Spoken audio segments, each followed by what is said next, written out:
इन भौजियों से न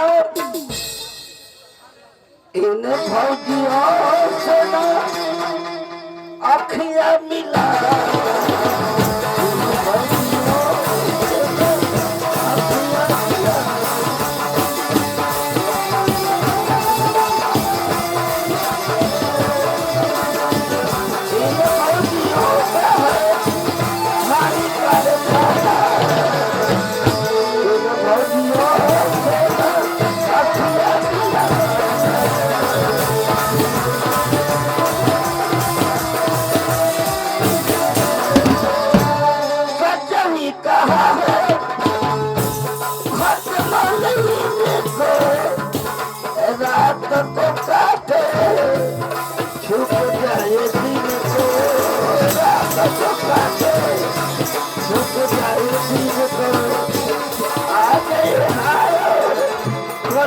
ठिकाना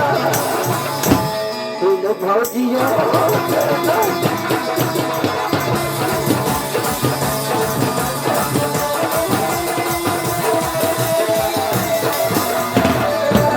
मुन्ना शर्मा जी अगर मेरी ये बात सुनते होंगे तो स्टेज पे चले आवे।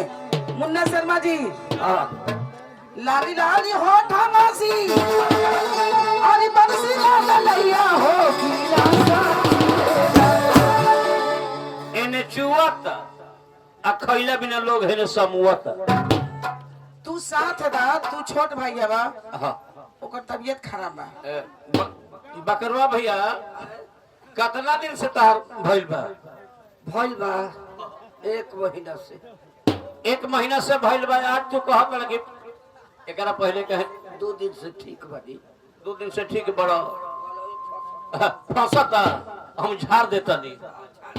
अरे लाली लाली हो ठामासी अरे बरसी लैया हो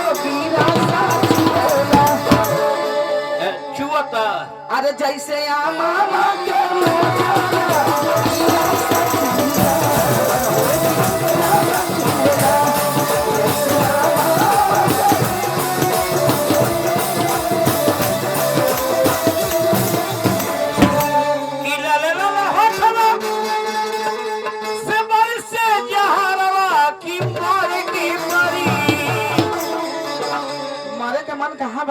चांद जी का मरे के जगह दे दो तो हम यही गांव में चौपटही में मर जेती। बताई तब ना जगह मिल जाई। बता देलो जान तो का कहत रहन का कहत नहीं कहत कि शर्मा जी कह दी चांद के छोटकी बहनी के ढोड़ी पर। अरे ये पता तहर पराने ना छूटी एजे कैसे मुंह में रे हमारे मुंह के मोर बा जाता तो का बा कैसे ए छुड़ा ना एक ए छुड़ा ना बोला एक चकली गुल कीन के रख दिया। कहाँ होते हम खात रहब आ वही में चूटा ऐसा लपटा के मुँह रह। कैसे कैसे बतावा हो